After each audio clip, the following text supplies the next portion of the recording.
Volví de viaje y mi coche había desaparecido del garaje.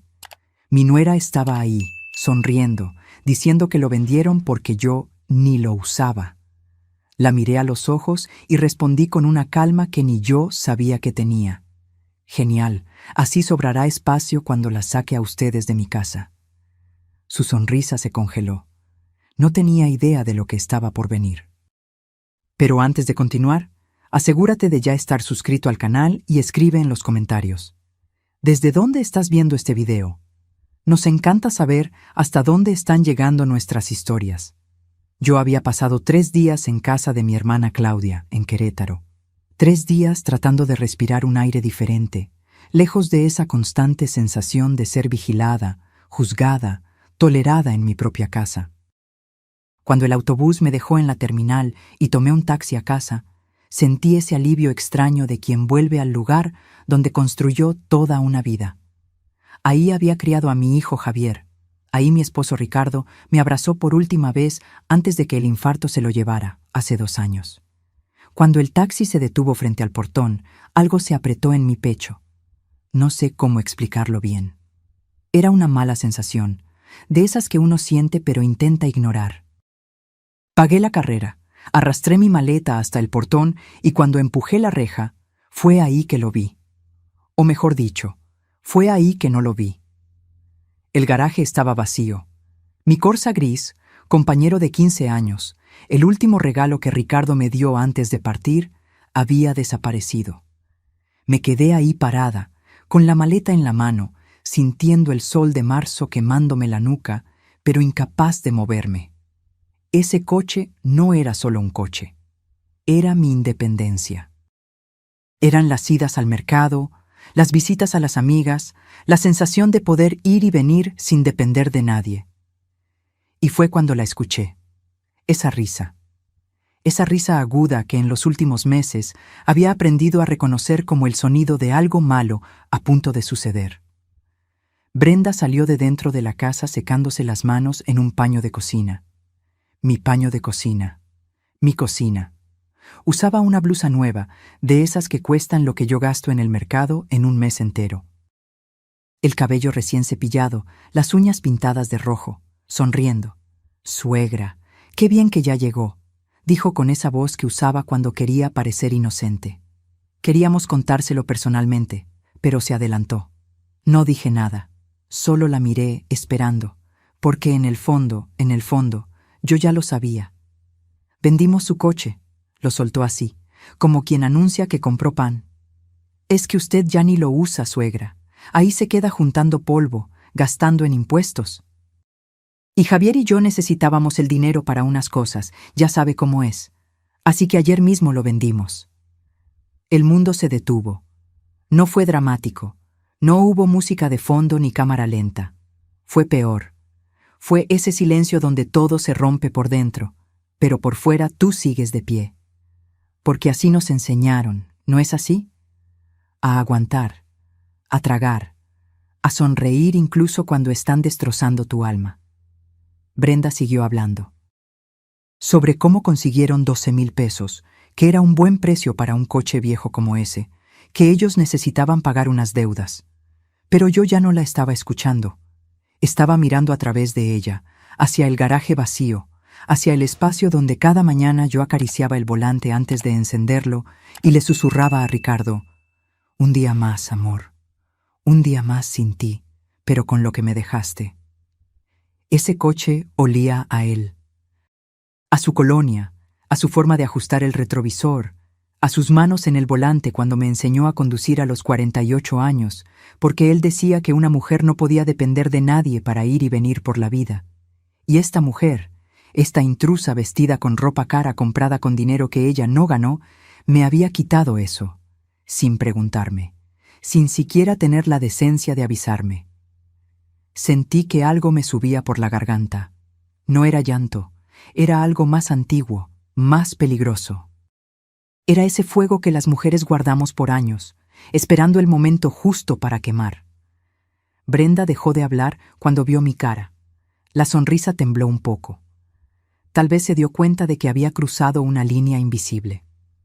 «¿Suegra?». Preguntó sin esa vocecita dulce. ¿Se siente bien?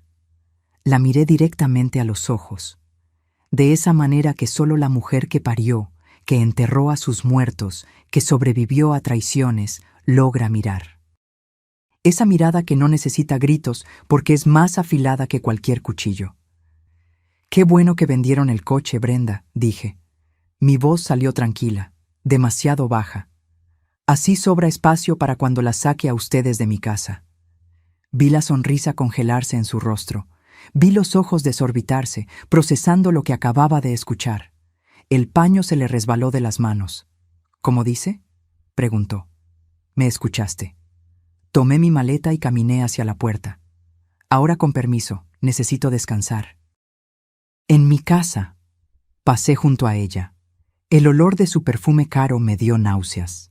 Entré a la sala y lo primero que vi fue a Javier, mi hijo, mi único hijo, sentado en el sillón que su padre y yo compramos cuando nos casamos.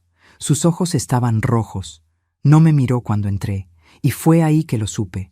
Lo supe con esa certeza que solo el dolor de madre da. Él lo sabía. Él había permitido que sucediera. Él eligió, y no me eligió a mí. Subí a mi habitación sin decir nada más. Cerré la puerta. Me senté en el borde de mi cama, esa cama donde dormí con Ricardo por 32 años, y dejé que el silencio me envolviera. Todavía no había llorado, porque llorar era aceptar la derrota. Y algo me decía que esta historia apenas estaba comenzando. Algo me decía que no sabían con quién se habían metido. Porque la mujer que amaba en silencio, aquella que cocinaba sin quejarse, aquella que sonreía incluso cuando le dolía, esa mujer acababa de morir en ese garaje vacío. Y la que quedó, la que sobrevivió, estaba lista para la guerra. Para entender cómo llegué a ese momento, parada frente a un garaje vacío mirando a mi nuera como si fuera una extraña, necesito retroceder 2 años. Al día en que abrí mi puerta creyendo que estaba siendo una buena madre, sin saber que estaba firmando mi propia sentencia. Hacía solo 6 meses que había enterrado a Ricardo. 6 meses viviendo en una casa que de repente parecía del tamaño de un estadio vacío. Cada habitación guardaba su voz, cada rincón olía a su ausencia. Me despertaba a las 5 de la mañana, no porque tuviera algo que hacer, sino porque la cama sin él era un constante recordatorio de todo lo que había perdido. Javier venía a visitarme los domingos. Traía pan de queso de la panadería que me gustaba, se sentaba a tomar café conmigo, preguntaba cómo estaba, y yo mentía. Decía que estaba bien, que estaba tranquila, que estaba aprendiendo a vivir sola. Porque eso es lo que hace una madre, ¿no es así? Mentimos para que nuestros hijos no carguen con nuestro dolor. Aquel domingo de septiembre llegó diferente. Trajo a una mujer del brazo. Brenda. La primera vez que la vi, me pareció bonita. Tenía ese tipo de belleza que ves en una revista. Piel clara, cabello largo y brillante, sonrisa perfecta. Usaba un vestido ajustado que demostraba que se cuidaba, que iba al gimnasio, que sabía llamar la atención. Me abrazó con un perfume tan fuerte que me dejó medio aturdida. «Suegra, qué placer conocerla por fin. Javier habla mucho de usted». «Suegra», de entrada, como si ya fuéramos familia, como si con esa palabrita cariñosa pudiera saltarse todas las etapas de la confianza. «Mamá», dijo Javier, y en sus ojos vi algo que no veía desde niño. Ilusión. Nos casamos hace 2 semanas, por lo civil. Queríamos contártelo personalmente. Me quedé con la taza de café suspendida en el aire. Casado. Mi hijo se había casado y yo no estuve ahí. No hubo invitación, no hubo vestido de novia, no hubo ese momento en que la madre del novio abraza al hijo y le dice: «Sé feliz, hijo mío». Pero me lo tragué. Sonreí. Los abracé a los dos. Felicidades. Brenda soltó esa risita de cascabel que después yo aprendería a odiar. Fue todo tan rápido, suegra. Nos conocimos, nos enamoramos y dijimos: ¿por qué esperar? La vida es corta, hay que vivirla, ¿verdad? Tenía razón en la última parte. La vida es corta. Ricardo me lo demostró cuando se fue sin avisar, sin darme tiempo de prepararme para un mundo sin él. Nos sentamos a comer. Brenda hablaba todo el tiempo, sobre su trabajo en una tienda de ropa en el centro comercial, lo difícil que era conseguir un apartamento porque todo estaba demasiado caro, lo mucho que quería empezar una familia con Javier. Y entonces lo soltó. Suegra, queríamos pedirle un gran favor. Se inclinó hacia mí, poniendo su mano sobre la mía. ¿Nos permite quedarnos aquí unos 2 meses? Solo mientras buscamos. Es que con el salario de Javier y el mío, apenas nos da para pagar el depósito de un alquiler. Si ahorramos estos 2 meses, lo logramos. Miré a Javier. Él no me miró. Sus ojos estaban fijos en el plato, moviendo el arroz de un lado a otro con el tenedor. 2 meses. 60 días. Compañía en esa casa que me engullía viva cada noche. La voz de mi hijo en el pasillo de nuevo. Tal vez hasta nietos pronto.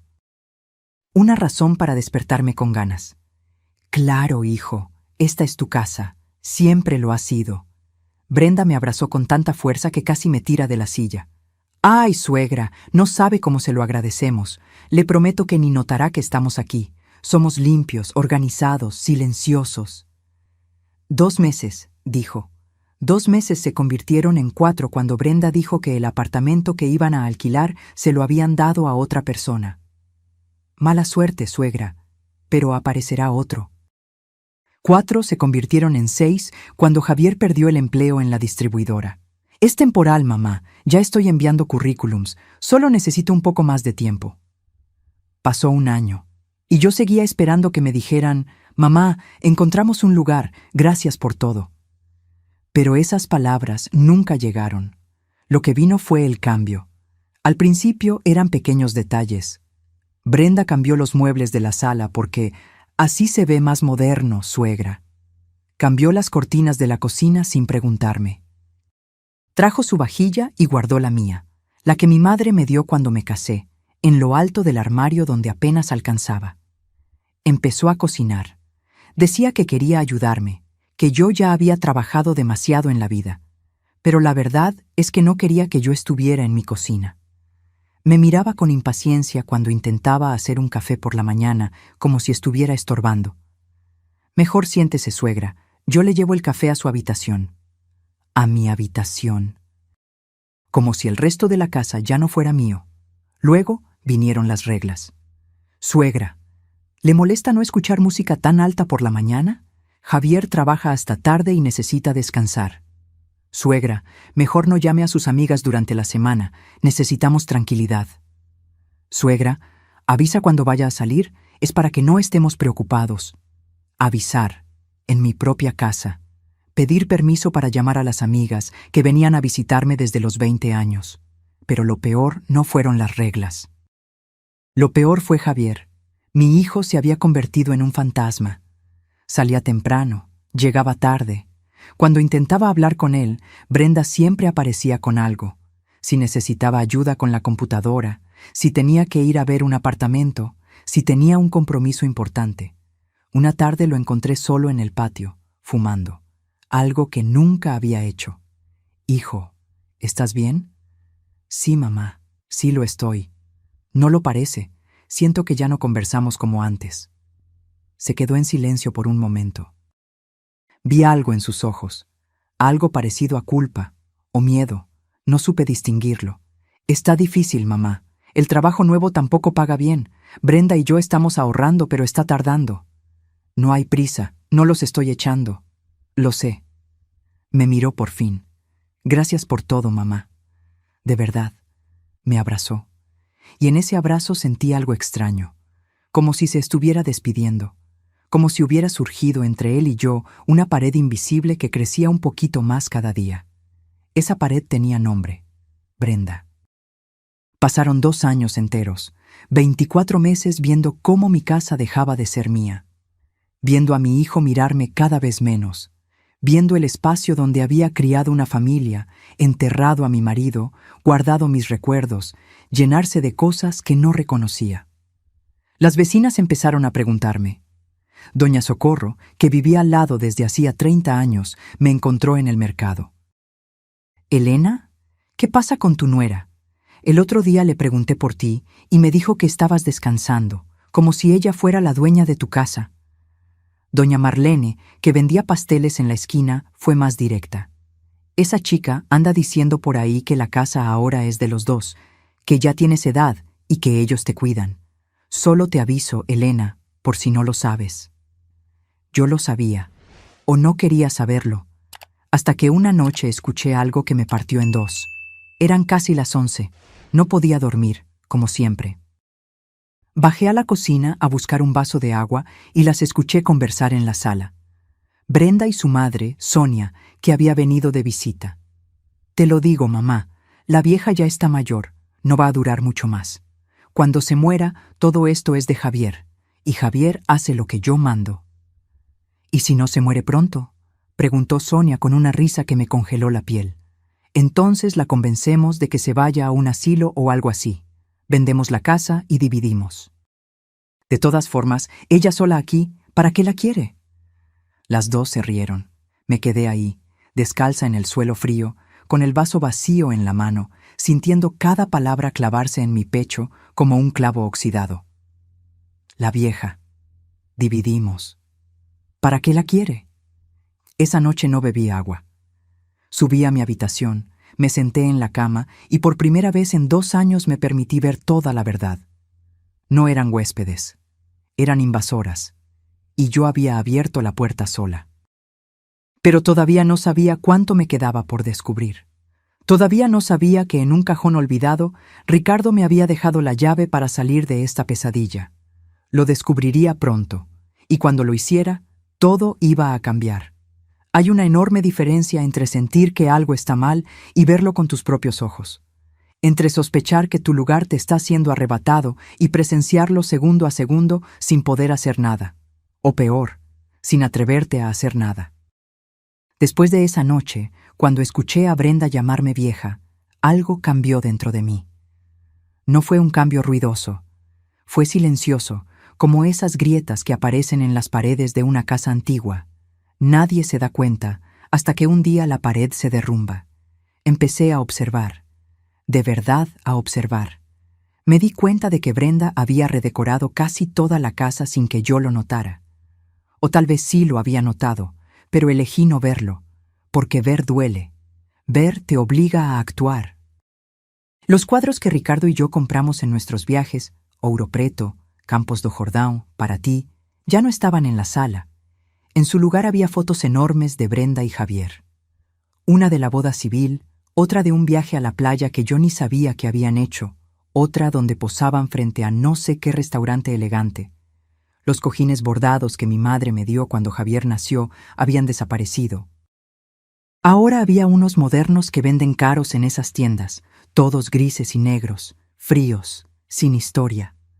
Hasta las plantas del pasillo, mis violetas moradas que cuidaba desde que me casé, habían sido cambiadas por suculentas en macetas minimalistas, como si todo lo que olía a mí, a mi vida, a mis años, necesitara ser borrado.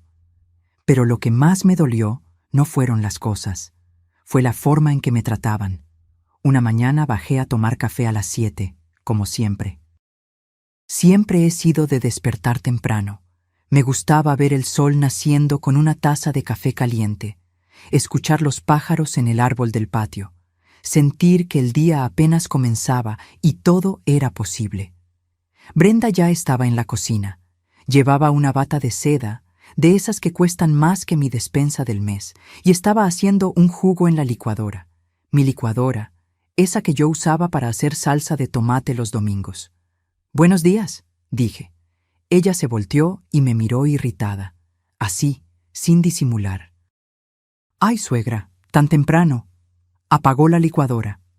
«Es que voy a entrenar en media hora y necesito concentrarme. ¿No puede tomar café más tarde? O si quiere yo le preparo algo y se lo llevo a su habitación». Mi habitación. De nuevo esa frase, como si yo fuera inquilina en mi propia casa. «No es necesario», dije con la voz más tranquila que pude. «Solo vine a tomar un café». «Mejor no, suegra, la cafeína no le hace bien a su edad. Le va a subir la presión. Agarró una cajita de té. Tome, esto es más saludable. Y yo lo tomé, como una tonta. Fui a mi habitación, cerré la puerta y bebí ese té amargo, sintiendo cómo cada sorbo se tragaba mi orgullo, mi rabia, mi dignidad. Las cosas siguieron empeorando. Mis amigas, Hortensia, Concepción, doña Silvia, me visitaban desde hacía 30 años. Todos los jueves nos reuníamos para jugar a las cartas, tomar café, chismear un poquito. Era mi ritual, mi momento de sentirme yo misma de nuevo. Un jueves ellas llegaron, como siempre. Tocaron el timbre. Corrí a abrir, animada de verlas. Pero Brenda se adelantó. «¿Sí?», dijo con una sonrisa forzada. «Vinimos a ver a Elena», dijo Hortensia, que nunca se dejó intimidar por nadie. «Ay, qué pena, mi suegra no se siente bien, está descansando, mejor otro día», y cerró la puerta. Yo estaba ahí parada en el pasillo, perfectamente bien, escuchando a mi nuera mentir en mi cara, viendo a mis amigas irse confundidas, tal vez pensando que yo ya no quería verlas. «¿Por qué hiciste eso?», le pregunté cuando se volteó. «Ay, suegra, la casa está hecha un desastre. Me dio vergüenza que la vieran así. Además, usted sabe que necesita descansar.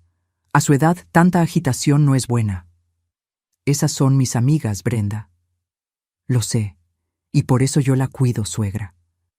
Me tocó el hombro como si fuera una niña. «Confíe en mí». No dije nada más. Subí a mi habitación, y esa tarde, por primera vez en mucho tiempo, lloré. Lloré de rabia, de desamparo, de vergüenza de mí misma por haberme dejado acorralar así. Pero lo peor estaba por venir. Una tarde estaba en el patio regando las pocas plantas que me quedaban cuando escuché voces en la sala. Brenda estaba con alguien. Me asomé discretamente. Era Leonor, la vecina de enfrente. Una de esas mujeres a las que les gusta saber de todo y de todos. «¿Y doña Elena?», preguntó Leonor con ese tonito de curiosidad fingida. «Ay, mi suegra, pobrecita, está cada día más delicada». Brenda bajó la voz, pero no tanto como para que yo no pudiera escuchar. «Entre usted y yo, Leonor, está perdiendo la memoria. El otro día olvidó dónde dejó las llaves y luego me acusó de haberlas escondido. Imagínese». Mi sangre se congeló. «¿En serio?». Los ojos de Leonor se desorbitaron. «En serio, Javier y yo estamos muy preocupados. Por eso no la dejamos salir sola. Usted ve qué peligrosa está la calle y ella tan distraída». «Pobrecita». Leonor meneó la cabeza con compasión. Brenda siguió hablando, diciendo que estaban pensando en llevarme al médico, que tal vez yo necesitara cuidados especiales, que era una bendición que ellos estuvieran ahí para cuidarme. Yo tenía 65 años, no 75. No era senil. No había perdido llave ninguna. Esa mentira fue completamente inventada por ella. Pero Leonor lo creyó. Y si Leonor lo creía, todo el vecindario iba a creerlo. Así es como funciona, ¿no es así? Repites una mentira varias veces y la gente empieza a verla como verdad. Me estaba pintando como una anciana incapaz, como una carga, como alguien que necesitaba ser salvado. Cuando en realidad la única que necesitaba ser salvada era yo, de ella. Esa noche, en la cena, Javier regresó del trabajo. Llegó cansado. Siempre llegaba cansado. Se sentó a la mesa sin decir nada. Brenda le sirvió la comida que yo había hecho, por cierto, pero ella se llevó el crédito. «Hijo», intenté hablar con él. «¿Puedo hablar contigo un rato?». «Ahora no, mamá. Estoy muy cansado. Es importante». Brenda interrumpió. «Javier, amor, ¿te acordaste de depositar para la gasolina? Es que se va a acabar y además hay que apagar la luz». «No me acordé. Es que se va a vencer y todavía tenemos que pagar la luz». «Ay, no sé cómo vamos a hacer». Javier se frotó el rostro con las manos. Parecía derrotado, acabado. «Mira a ver si alcanza, Brenda. Mira a ver si alcanza». Yo los observaba desde mi lugar en la mesa. En esa mesa donde había celebrado cumpleaños de Javier, donde había comido con Ricardo todas las noches durante 32 años. donde lloré cuando mi madre murió y reí cuando Javier dijo su primera palabra. Y ahora me sentía como una extraña, como alguien que sobraba. Yo pago el gas y la luz, dije. Siempre los he pagado. Brenda me miró con esa sonrisa condescendiente. Sí, suegra, pero es mucho gasto solo para usted. Mejor que nosotros la ayudemos. Ya es bastante con que nos deje vivir aquí. Que nos deje vivir aquí, como si me estuvieran haciendo un favor, como si esta casa no fuera mía, como si yo fuera la que debía estar agradecida porque ellos estuvieran ocupando mi espacio, comiendo mi comida, respirando mi aire. Javier no dijo nada, solo siguió comiendo cabizbajo. Y fue ahí que entendí una cosa terrible. Mi hijo me abandonó sin irse de casa. Estaba ahí frente a mí, pero su cabeza, su corazón, sus decisiones ya no me incluían en nada. Brenda había conseguido lo que quería. Lo había alejado de mí sin que él se diera cuenta. O tal vez sí se dio cuenta, pero no le importó. Esa noche no pude dormir. Me quedé despierta hasta las 3 de la mañana mirando el techo, sintiendo cómo las paredes de mi habitación se cerraban sobre mí. Pensé en Ricardo, en lo que diría si me viera así. Él siempre fue un hombre fuerte, un hombre que no se dejaba, que defendía lo que era suyo, que me defendía. Elena, me decía, eres más fuerte de lo que crees. No dejes que nadie te haga sentir pequeña. Pero yo me sentía pequeña, invisible, borrada. Había llegado al punto más bajo. Ese lugar donde una mujer se pregunta si vale la pena seguir luchando o si es mejor rendirse. Dejar que se queden con todo. Quedarme pequeña. Desaparecer. Pero algo, una vocecita enterrada muy en el fondo, me susurró que ese no podía ser el final de mi historia, que tenía que haber otra salida. Y la había. Estaba guardada en un cajón que no se abría hacía 2 años, en una carta escrita con la letra temblorosa de un hombre que me amó hasta su último suspiro. Solo necesitaba encontrarla. Hay noches en que el insomnio no es tu enemigo, es tu aliado. Te obliga a enfrentar lo que has estado evitando durante días. Te pone delante de las decisiones que postergaste. Te empuja hacia los rincones oscuros donde guardaste las cosas que dolían demasiado para mirarlas.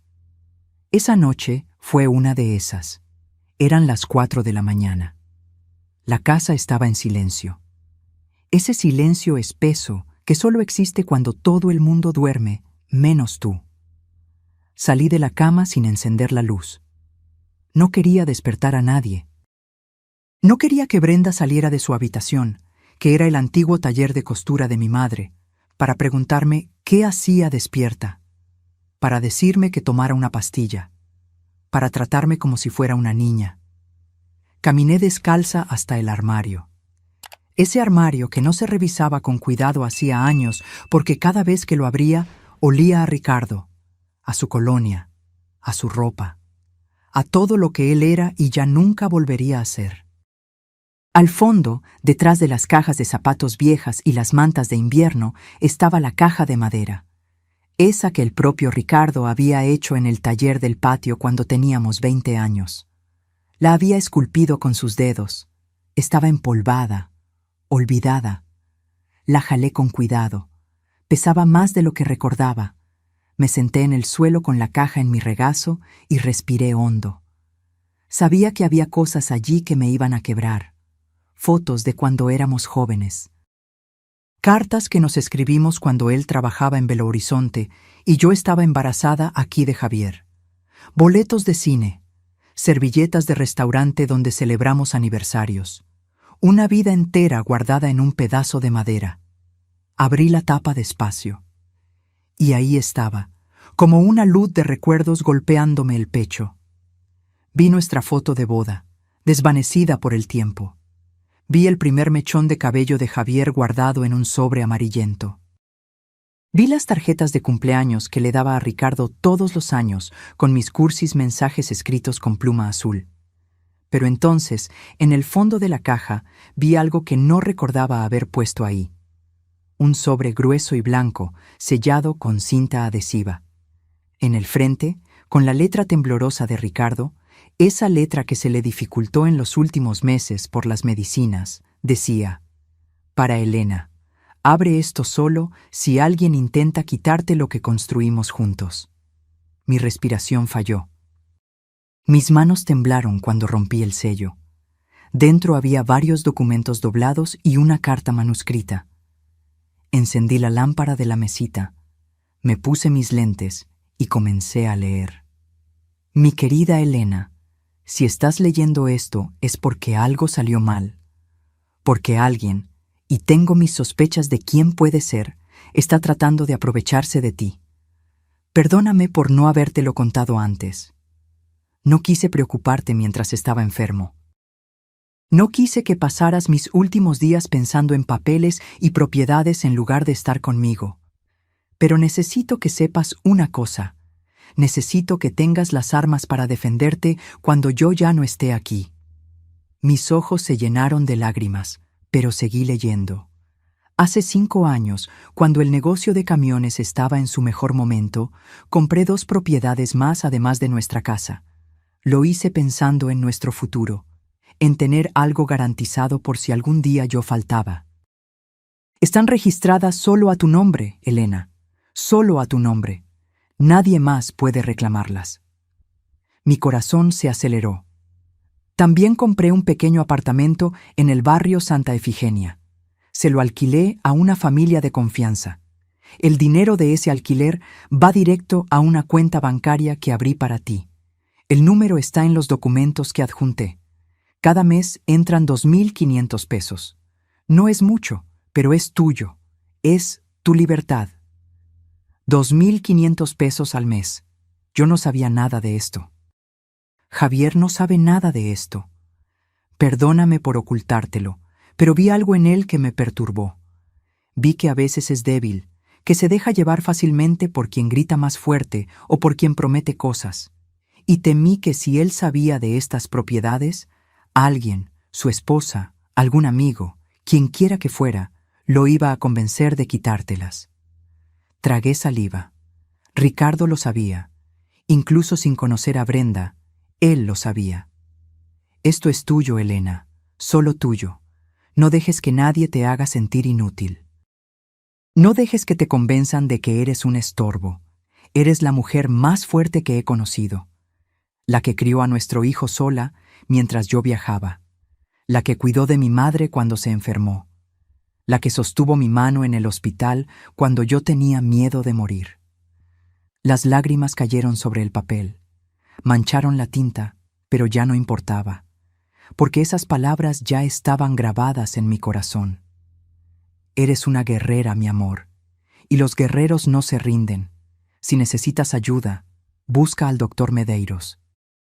Es mi abogado de toda la vida, tiene copia de todo, confía en él como confiaste en mí. Perdóname por dejarte, perdóname por no poder estar ahí para defenderte, pero te dejo esto, estas propiedades, este dinero, esta carta. Te dejo a ti, mi amor, y nadie puede quitarte esto. Siempre tuyo, Ricardo. Me quedé ahí sentada en el suelo, con la carta en la mano, llorando en silencio. Ricardo lo sabía. De alguna manera, él lo sabía. Sabía que alguien vendría, tal vez no Brenda específicamente, pero alguien, a tratar de quitarme lo que era mío. Y me dejó un escudo. Tomé los documentos. Eran escrituras legalizadas y registradas. Propiedad número 1. Una casita pequeña en el barrio El Dorado, 2 habitaciones, un baño, alquilada a una familia que pagaba 1.200 pesos al mes. Esos pagos iban a la misma cuenta bancaria que Ricardo mencionó. Propiedad número 2. Un local comercial en la región del centro, alquilado a una señora que vendía productos naturales. 800 pesos al mes. Propiedad número 3. El apartamento en Santa Efigenia. 2.500 pesos al mes. Hice las cuentas rápidamente en mi cabeza. Entre las 3 propiedades, 4.500 pesos llegaban cada mes. 4.500 pesos que yo no sabía que tenía. Busqué el papel con el número de cuenta. Estaba ahí. Banco do Brasil, Agencia Centro. Me vestí en silencio. Me puse un abrigo. Tomé mi bolso. Bajé las escaleras sin hacer ruido.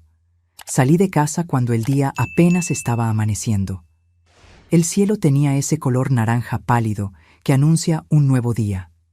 Caminé las 4 cuadras hasta el cajero automático de la esquina. Puse la tarjeta que venía con los documentos.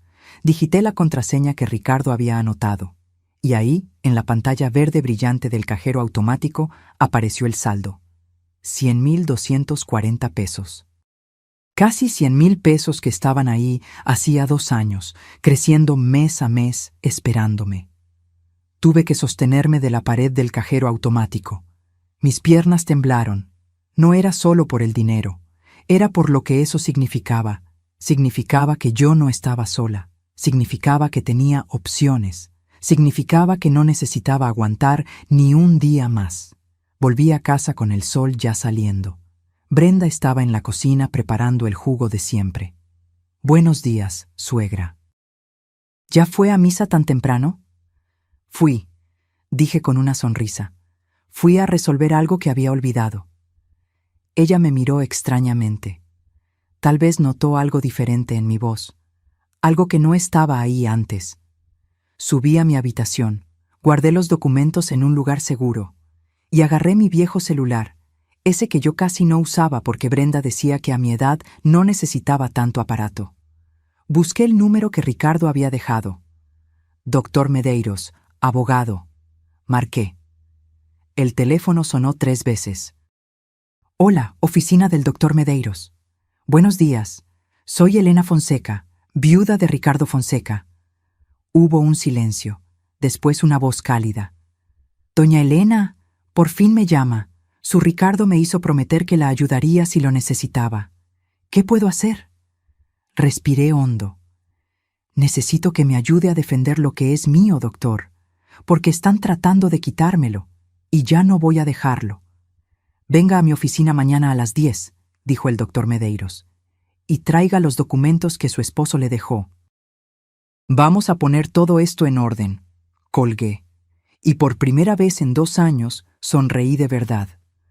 Brenda pensaba que yo era débil, pensaba que podía pisotearme a su antojo.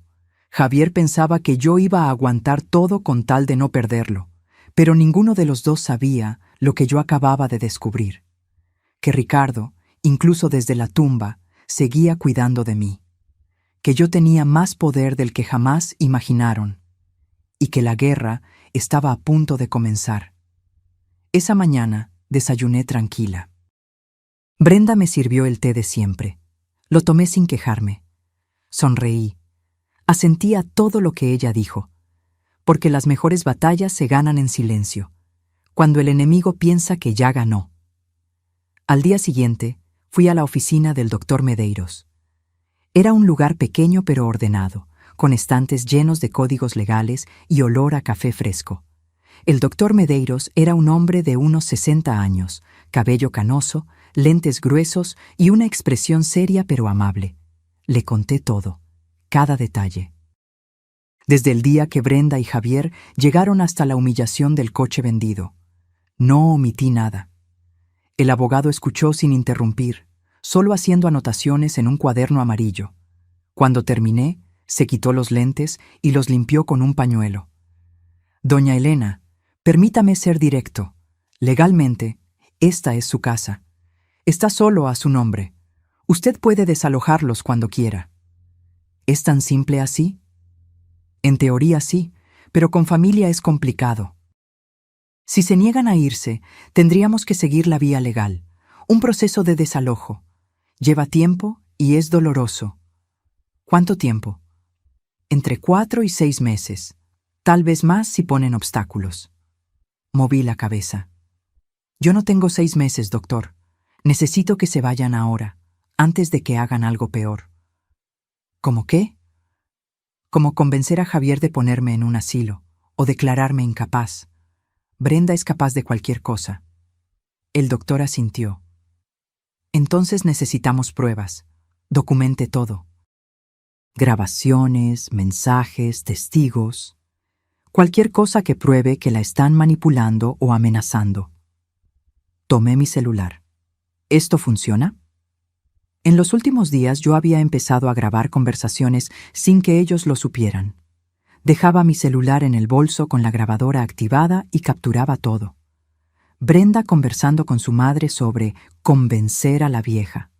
Javier diciendo, no hay remedio, tenemos que aguantar un poco más. Cada palabra venenosa, guardada. El abogado escuchó algunos fragmentos. Su expresión se endureció. Esto es oro, doña Elena. Con esto podemos demostrar que hay manipulación y abuso psicológico. Entonces, ¿qué hacemos? Primero, abra una nueva cuenta bancaria. Transfiera el dinero de los alquileres para allá. Que no tengan acceso a nada. Ya está hecho. Nada mal. Segundo, haga un inventario de todo en la casa. Muebles, documentos, objetos de valor. Tome fotos. Si las cosas desaparecen, tenemos prueba. Lo haré hoy. Tercero, busque un lugar temporal para quedarse en caso de que necesite salir de casa rápido. Tengo a mi hermana en Querétaro. Perfecto. Y cuarto, continúe comportándose normalmente. Que no sospechen de nada. Siga grabando, siga documentando. Cuantas más pruebas tengamos, más fuerte será nuestro caso. Y entonces el doctor sonrió. Una sonrisa pequeña, pero llena de justicia. Ahí, doña Elena, daremos el golpe cuando menos lo esperen. Los sacaremos de la casa legalmente, con pruebas, sin que puedan alegar nada. Salí de esa oficina con un plan, con un objetivo claro. Por primera vez en años, sentí que estaba recuperando el control. Los días siguientes fueron de pura actuación. Sonreí, cociné, conversé con Brenda como si nada hubiera pasado. Hasta le pregunté por su familia, por sus planes, fingiendo interés. Ella se tragó mi actuación. Creyó que me había domado. Mientras tanto, documenté todo. Fotografié todas las habitaciones de la casa. Conté los muebles. Revisé las escrituras, los recibos, todo. También visité a mi sobrina Julia, contadora de profesión, y le pedí que me ayudara a organizar las finanzas. Julia era una mujer inteligente de unos 40 años, divorciada, sin pelos en la lengua. Tía, ¿por qué no me contaste antes que estabas pasando por esto? Porque me daba vergüenza, hija, vergüenza de que mi propio hijo estuviera haciendo esto conmigo. Julia me abrazó. Tía, escúchame bien, Javier siempre fue débil. Desde niño se deja mandar, pero tú no. Tú eres de las bravas, y vamos a sacar a esa víbora de tu casa. Con su ayuda organicé todo. Sabía exactamente cuánto dinero tenía. Sabía que podía vivir tranquila con los alquileres de las propiedades. Que no necesitaba ni un peso de Javier ni de nadie más. También hice algo que nunca pensé que haría. Contraté a un investigador privado. Se llamaba Joaquín. Un hombre flaco y callado.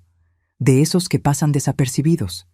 Pagué 5,000 pesos para que siguiera a Brenda por una semana. Lo que él descubrió me congeló la sangre. Brenda no trabajaba en ninguna tienda. Eso era mentira. Lo que hacía era gastar. Gastar el dinero que a Javier le costaba un esfuerzo enorme ganar. Iba a spas, a salones de belleza, a restaurantes caros con sus amigas. Tomaba fotos para Instagram mostrando una vida que no era suya. Pero lo peor fue esto.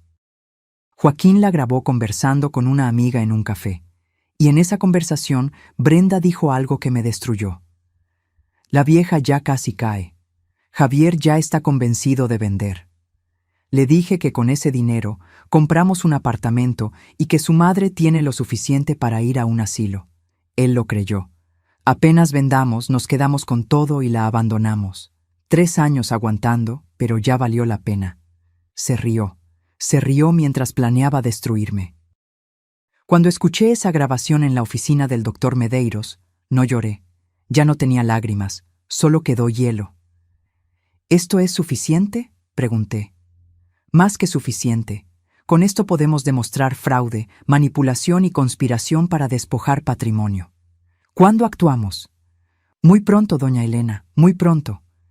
Pero necesito que haga una cosa más, dijo el doctor Medeiros. Reúna a todos, Javier, Brenda, su familia, en su casa. como una reunión familiar. Que piensen que usted va a firmar papeles o aceptar la venta. ¿Y luego? Luego los confrontamos con las pruebas, con testigos, sin escapatoria. Mi estómago se anudó. ¿Está seguro? Completamente. Es la única forma de que no distorsionen la historia después. Para que quede claro quién es quién. Asentí. Por 2 semanas más seguí con mi actuación. Incluso le dije a Brenda que estaba considerando la venta, que quería conversar con todos para llegar a un acuerdo. Ella estaba en las nubes. Casi saltó de alegría. Se lo contó a su familia. Lo organizaron todo. Hasta trajeron un contacto de inmobiliaria, un conocido de su padre, para evaluar la casa. Pobres tontos. No sabían que yo ya tenía mi propio equipo, mi propio plan, mi propia trampa lista para cerrarse. Y cuando cayeran, cuando vieran todo su castillo de mentiras desmoronarse, yo iba a estar ahí, firme, con la cabeza en alto, porque esta guerra ya no era solo para recuperar mi casa, era para recuperar mi dignidad. La noche del enfrentamiento estaba a punto de llegar, y lo que sucedería en esa sala cambiaría la vida de todos para siempre. Hay momentos en la vida en que todo converge hacia un único punto, donde todas las piezas que moviste en silencio finalmente encajan, donde el tablero de ajedrez muestra su verdadera forma y el jaque mate está a un paso. Ese día había llegado. Era sábado, 3 de la tarde. El sol entraba por las ventanas de mi sala, iluminando cada rincón. Yo había limpiado todo esa mañana. Quería que la casa estuviera impecable, no por ellos, sino porque lo que iba a suceder merecía un escenario digno. Brenda organizó todo, claro. Invitó a sus padres, a su hermano Carlos y a su tía Vera. Hasta trajo a un tal Óscar Méndez, el supuesto tasador de inmuebles, que era amigo de su padre, con su maletín y su calculadora, listos para hacer su teatrito. Yo también invité a mi gente. Mi hermana Claudia vino de Querétaro. Llegó temprano, me abrazó fuerte y me susurró al oído. Hoy se hace justicia, Elena. Hoy recuperas lo tuyo. También estaba el doctor Medeiros, sentado discretamente en una silla del comedor con su maletín de cuero gastado. Brenda lo vio entrar y me preguntó quién era. Un amigo de la familia, dije con una sonrisa. Quiero que esté presente para que todo quede claro. Ella no sospechó nada. Estaba demasiado animada contando el dinero que creía que iba a ganar. A las 3:15, todos estaban sentados en mi sala. El padre de Brenda, el señor Mauricio, en el sillón principal, con el vientre asomando entre la camisa. La madre, Sonia, a su lado, con esa cara amarga que nunca se iba. Carlos pegado al celular. Tía Vera comiendo mis galletas sin pedir permiso. Y Óscar Méndez, el falso tasador, acomodando papeles en la mesa de centro. Javier se quedó callado, sentado al lado de Brenda, con las manos sudadas y la mirada perdida. Tal vez en el fondo, él sabía que algo no tenía sentido. Tal vez su conciencia le estaba gritando que aquello estaba mal, pero era demasiado cobarde para escuchar. Brenda me agarró del brazo cuando entré. Suegra, qué bien que ya llegó. Mire, aquí está el señor Méndez. Él le va a explicar cuánto vale la casa y cómo podemos hacer la venta rápido. ¿No es emocionante? Muy emocionante, dije sin emoción alguna. Me senté en la silla al lado del doctor Medeiros. Claudia se quedó detrás de mí con las manos en mis hombros. Su apoyo silencioso me dio fuerza. Óscar Méndez carraspeó. Bueno, doña Elena, es un placer conocerla. Sacó unos papeles. Hice una valoración preliminar del inmueble basada en las características, el área, el estado de conservación. Calculo que el valor comercial de esta casa es de aproximadamente 600,000 pesos. Todos sonrieron, como si acabara de anunciar que habían ganado la lotería. Ahora, continuó Óscar, lo ideal sería vender rápido. Tengo varios clientes interesados. Podríamos cerrar el negocio en 2 semanas y dividir el dinero según lo acordado. En familia. El señor Mauricio se frotó las manos. ¿Ve, doña Elena? Eso es mucho dinero, más que suficiente para todos. Claro, agregó Sonia. Usted se queda con su parte, compra algo cómodo y pequeñito, y los muchachos empiezan su vida. Brenda apretó la mano de Javier. Él todavía no me miraba. ¿Y cuánto sería mi parte?, pregunté con voz tranquila. Óscar consultó la calculadora. Bueno, considerando que usted es la propietaria original, pero que su hijo y su nuera vivieron aquí y contribuyeron al mantenimiento. Ellos no contribuyeron con nada, interrumpí. Yo pago la luz, pago el agua, pago los impuestos, pago todo. Hubo un silencio incómodo. Brenda rió nerviosa. Ay, suegra, no sea así. Ayudamos con otras cosas, ¿verdad, amor? Javier asintió sin convicción. Óscar carraspeó. Bueno, de todas formas, lo justo sería dividir el valor en partes iguales. Digamos, 200,000 para usted y el resto para la pareja. 200,000. De mi propia casa, de la casa que pagué con el sudor de 30 años. Me quedé mirando a Óscar Méndez, luego al señor Mauricio, luego a Brenda. ¿Y si yo no quiero vender? La sonrisa de Brenda tembló. ¿Cómo que no quiere vender? Pero si ya habíamos quedado. Yo nunca quedé en nada, Brenda. Tú decidiste por mí, como siempre. El señor Mauricio se levantó de la silla. Doña Elena, no se ponga difícil. Ya hablamos de esto. Es lo mejor para todos. ¿Lo mejor para todos?, repetí. ¿O lo mejor para ustedes? Sonia bufó. Ya sabía que ella se iba a arrepentir. Siempre pasa con los viejos. Se ponen tercos. Algo hizo clic en mí. El gatillo fue jalado. «Doctor Medeiros», dije sin quitarle los ojos de encima a Brenda. «Creo que es hora». El abogado se levantó y sacó varios documentos del maletín. «¿Quién es este caballero?», preguntó Brenda desconfiada. «Soy Rubén Medeiros, abogado. Represento los intereses legales de la señora Elena Fonseca». «¿Abogado? ¿Para qué necesita usted un abogado?» «Para proteger lo que es suyo», respondió el doctor Medeiros con voz firme. «Señores, lamento informarles que esta reunión no es lo que ustedes piensan». Brenda se levantó de repente. «¿Qué está pasando aquí?» «Lo que está pasando», dije levantándome también, «es que el teatro se acabó». Saqué del bolso una bocina portátil, de esas pequeñitas que compré específicamente para este momento. La conecté a mi celular. «¿Qué está haciendo, suegra?» «Mostrándoles quién eres realmente, Brenda». Y le di al play.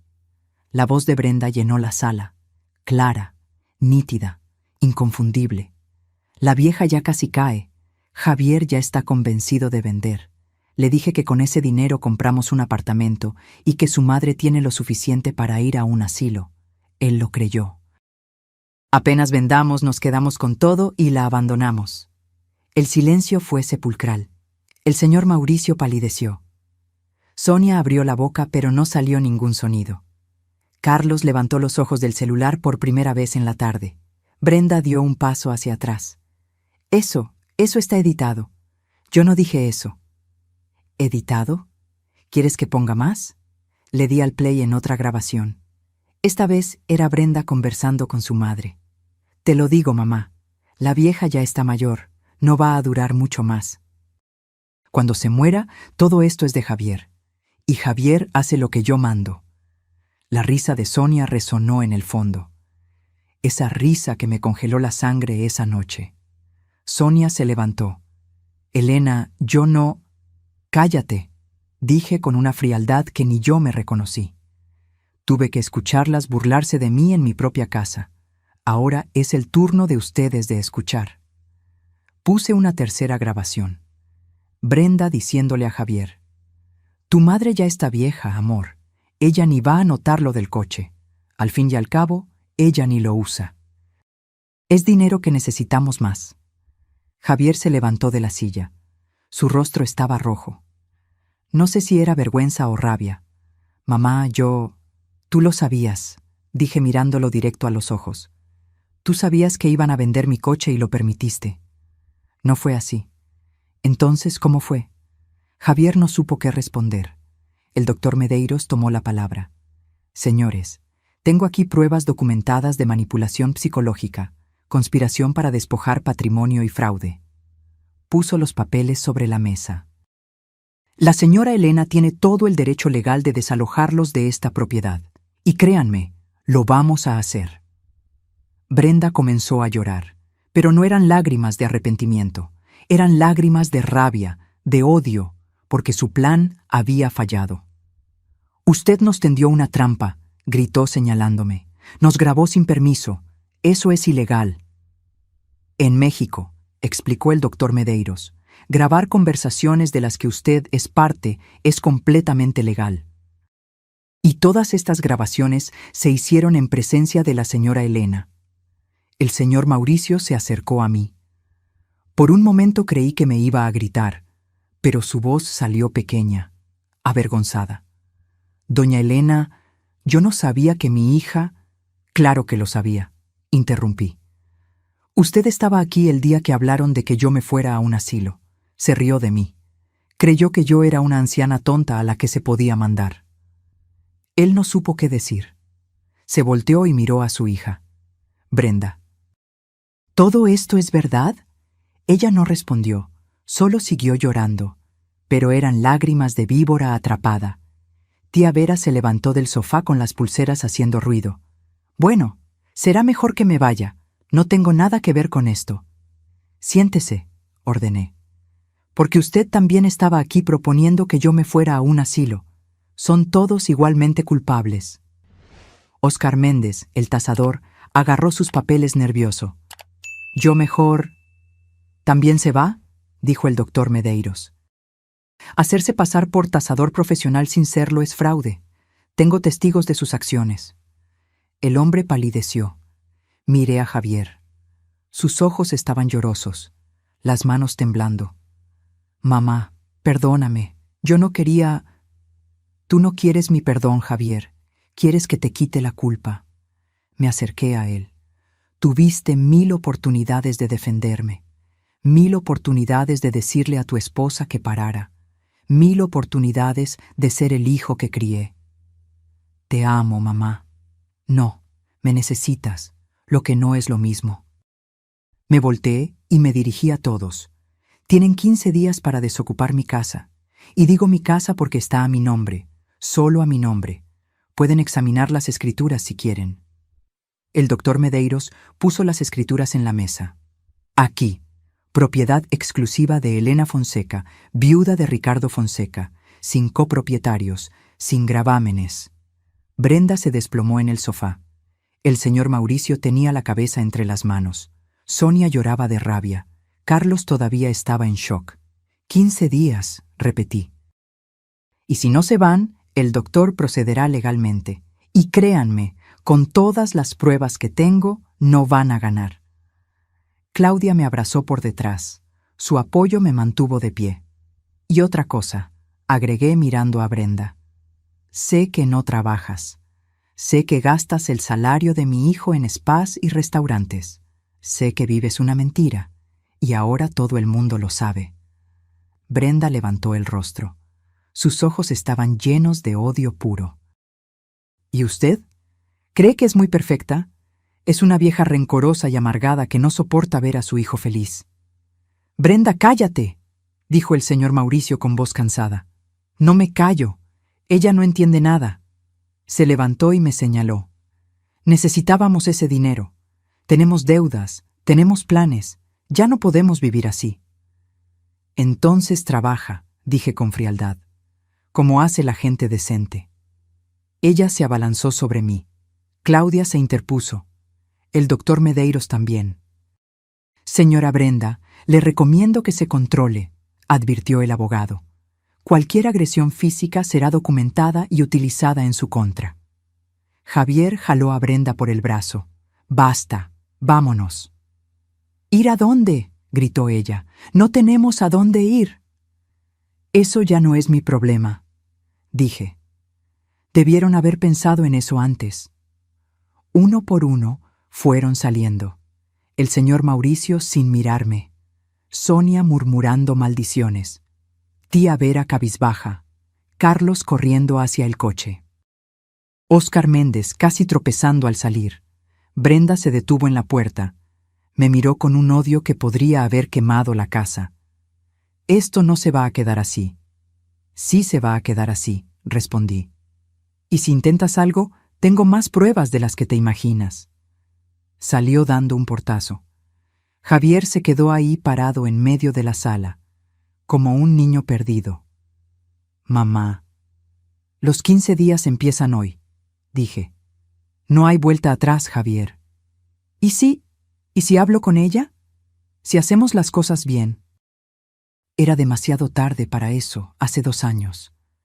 Sus ojos se llenaron de lágrimas. Entonces, perdí a mi madre. No, elegiste perderme. Salió de la casa. Escuché el coche de Brenda arrancar, cómo se fueron calle abajo. Cuando el silencio volvió, me hundí en el sillón. Claudia se sentó a mi lado. El doctor Medeiros guardó los documentos. Lo hizo muy bien, doña Elena, dijo él respetuosamente. Sé que no fue fácil. No lo fue, admití, pero era necesario. Claudia me abrazó. Ahora tu vida de verdad comienza, hermana. Miré alrededor de mi sala, mi casa, mi espacio. Muy pronto iba a ser solo mío de nuevo.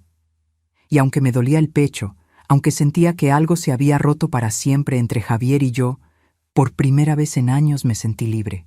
Los días siguientes fueron extraños, como vivir en una casa embrujada donde los fantasmas aún no se han ido, pero sabes que ya no tienen poder sobre ti. Javier y Brenda no se fueron de inmediato. Legalmente tenían los 15 días, pero convivir juntos era insoportable. Brenda dejó de fingir. Ya no tenía esa vocecita dulce de suegra. Ya no había sonrisa falsa. Ahora me miraba con el odio puro de alguien a quien le han arrebatado un premio que creía haber ganado. Se quedaba encerrada en la habitación la mayor parte del día, hablando por teléfono en voz alta con su madre, con sus amigas, llorando y haciéndose la víctima. Me expulsaron de casa. La vieja nos tendió una trampa después de todo lo que hicimos por ella. Qué fácil es cambiar la historia cuando conviene, ¿no es así? Javier era diferente. Se movía por la casa como un zombi, salía temprano al trabajo, volvía tarde, evitaba mi mirada. Al 10º día, una mañana, bajó a la sala. Yo estaba viendo televisión. «Mamá, ¿puedo sentarme?» Asentí. Se sentó en el sillón opuesto, el que pertenecía a su padre.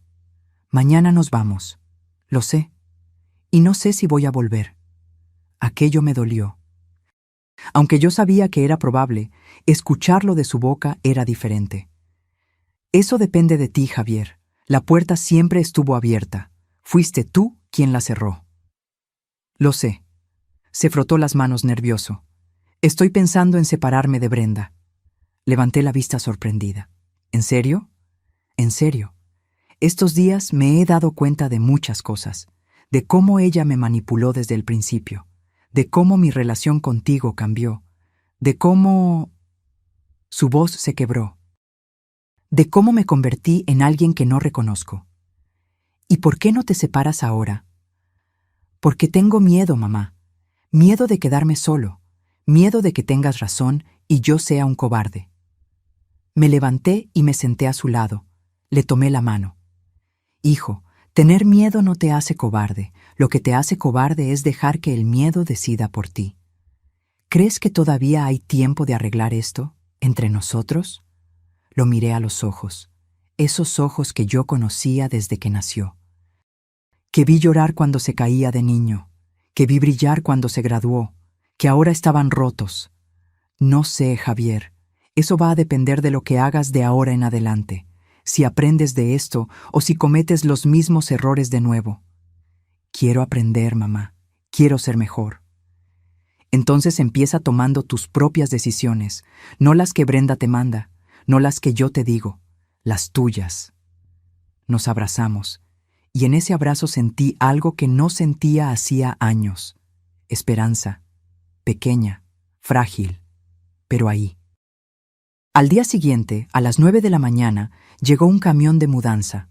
Brenda se fue con las maletas sin despedirse, sin mirar atrás, como si yo no existiera. Javier cargó las últimas cajas. En la puerta se detuvo. Gracias, mamá, por todo, aunque no me lo merezca. Cuídate, hijo. Él subió al camión. Brenda ya estaba dentro con los brazos cruzados y esa cara amarga que se estaba volviendo permanente. Partió. Los observé irse calle abajo hasta que doblaron la esquina y desaparecieron. Cerré la puerta. Me quedé en el pasillo, en el silencio más absoluto que había tenido en 2 años. Y entonces, por primera vez desde que todo empezó, sonreí. Mi casa estaba vacía, pero era mía de nuevo. Hay un silencio que duele, el silencio de la soledad, el silencio del abandono, y hay un silencio que cura, el silencio de la paz, el silencio de recuperar lo que es tuyo. Ese primer día sola en mi casa fue del segundo tipo. Me quedé en medio de la sala por no sé cuánto tiempo, solo respirando. Oliendo mi espacio sin el perfume barato de Brenda, sin el ruido de su risa falsa, sin la tensión de estar siempre alerta, siempre cuidándome, siempre midiendo mis palabras para no causar conflicto. Caminé por cada habitación despacio, como reconociendo territorio recuperado. Entré en la que había sido su habitación. Estaba un desastre. Ropa tirada, cajones abiertos, manchas en la pared donde pegaron pósters sin mi permiso. Olía a encierro y rabia contenida. Abrí las ventanas de par en par. Dejé que el aire y la luz entraran. Y empecé a limpiar. No contraté a nadie. Lo hice yo misma, con mis propias manos, porque necesitaba borrar cada vestigio de ellos, cada rastro, cada recuerdo tóxico. Lavé el suelo, lavé las paredes, cambié las sábanas de todas las camas, saqué los muebles que ellos trajeron, esas cosas modernas y frías que nunca combinaron con el alma de mi casa, y los dejé en la calle para quien quisiera llevárselos. Tardé 3 días en limpiar todo. 3 días en los que no atendí el teléfono, no hablé con nadie. Solo me dediqué a recuperar mi espacio. Al 4.º día, Claudia vino de Querétaro. «Ay, hermana, la casa está preciosa», dijo cuando entró. «Porque es mía de nuevo». Ella me ayudó a reorganizar los muebles. Sacamos del armario las cosas que Brenda había guardado en lo alto. Mi vajilla buena, los cuadros de Ricardo y míos, los cojines bordados de mi madre. Poco a poco la casa volvió a ser lo que era. Un hogar, no un campo de batalla. Una tarde, tomando café en la cocina, Claudia me preguntó: «¿Y ahora, Elena, qué vas a hacer?» «¿Cómo así?» «Con tu vida. Ya recuperaste la casa, ya te quitaste el peso de encima. ¿Pero qué viene después?» Me quedé pensando. Yo tenía 65 años. Estaba sana. Tenía el dinero de los alquileres, una casa pagada, libertad. «No sé», admití. «Hace tanto tiempo que no pienso en mí, que ya ni sé qué me gusta». Claudia sonrió. «Entonces es hora de que lo descubras». Y ella tenía razón. Empecé despacio. Primero volví a llamar a mis amigas, a Hortensia, a Concepción, a doña Silvia. Les expliqué todo lo que había pasado. Me abrazaron, me apoyaron, me dijeron lo que yo ya sabía, que había hecho lo correcto. Los jueves volvieron a ser sagrados. Baraja, café, chismecito sano, risas. Esas risas que vienen del alma cuando estás con personas que de verdad te aman. Después me animé a hacer algo que yo quería desde hacía años. Me inscribí en una clase de baile. Sí, baile. En el centro comunitario del barrio daban clases de forró los martes y jueves por la tarde. La primera vez que fui, estaba nerviosa. «¿Qué estoy haciendo aquí a mi edad?», pensé. Pero apenas empezó la música, ese forró sabroso, y la profesora me enseñó los pasos. Algo en mí despertó. Era libertad, era alegría, era sentir mi cuerpo moverse sin miedo a molestar a nadie. También retomé mi rutina de ir a misa los domingos. No porque fuera especialmente religiosa, sino porque me gustaba la paz de estar ahí. Nuestra Señora de Guadalupe siempre me acompañó en los momentos difíciles. Ahora iba a agradecer. 6 meses después de que se fueron, recibí una llamada. Era Javier. «Mamá, ¿podemos vernos?» Mi corazón dio un brinco. «¿Dónde estás?» «En un café cerca de ahí, el de la esquina. ¿Puedes venir?» Dudé por un momento, pero algo en su voz, algo roto, algo humilde, me hizo decir que sí. Cuando llegué al café, lo vi sentado en una mesa del fondo, solo, sin Brenda. Estaba diferente, más flaco, con barba de varios días, ropa sencilla. Ya no llevaba esas camisas caras que Brenda compraba. Me senté frente a él. «Hola, mamá». «Hola, hijo». Pidió 2 cafés. Nos quedamos en silencio por un momento. Esos silencios incómodos de cuando hay tanto que decir que no sabes por dónde empezar. «Me separé de Brenda», dijo por fin. «¿Cuándo?» «Hace 3 meses. El divorcio ya está en trámite». «¿Qué pasó?» Él rió amargo. «Todo. Vivir con sus padres fue un infierno. Ella me culpaba por todo. Peleábamos por el coche, por las mentiras. Luchábamos todos los días. Sus padres también empezaron a pelear entre ellos. Era insostenible». «¿Y dónde vives ahora?» «Alquilo una habitación pequeña. Pero es mía. Trabajo en otra empresa. Gano menos, pero estoy más tranquilo». Lo vi con ojos diferentes. Ya no era el hombre débil que dejó que su esposa me pisoteara. Era alguien que estaba tomando sus propias decisiones por primera vez en años. «¿Y por qué me buscas ahora?», pregunté. Lágrimas brotaron en sus ojos. «Porque necesito pedirte perdón, mamá. De verdad, no un perdón de palabra, un perdón real. Sé que no lo merezco. Sé que te fallé de la peor manera posible, pero…» Su voz se quebró. «No quiero vivir el resto de mi vida sin mi madre». Me extendió la mano sobre la mesa. Temblorosa, miré esa mano, la mano de mi hijo. La mano que sostuve cuando estaba aprendiendo a caminar, la mano que me soltó cuando más la necesité, y después de un momento que pareció eterno, la tomé. «No te voy a mentir, Javier. Todavía duele. Y va a tomar tiempo para que las cosas vuelvan a ser como antes. Lo sé, pero eres mi hijo y siempre lo serás». Él se echó a llorar, un llanto de alivio, de liberación. Nos quedamos allí en ese café conversando durante horas. Él me contó todo, cómo Brenda lo manipuló desde el principio, cómo poco a poco ella me fue alejando de él, cómo él se dio cuenta de todo demasiado tarde. Y allí comenzó nuestra reconciliación, despacio, con cuidado, como esos jarrones rotos que pegas con paciencia, sabiendo que nunca volverá a ser igual, pero que puede ser igual de valioso. Javier empezó a visitarme los domingos, comíamos juntos, conversábamos. A veces había silencios incómodos. A veces él decía algo y yo recordaba el dolor y tenía que respirar hondo, pero lo estábamos intentando. Y eso era más de lo que creí que tendría. Un año después de todo el drama, yo estaba sentada en mi patio con mi café, mirando la bugambilla que Ricardo plantó cuando Javier nació. La casa estaba en paz. Mis amigas iban y venían. Yo bailaba mi forró. Conducía mi coche a donde quería.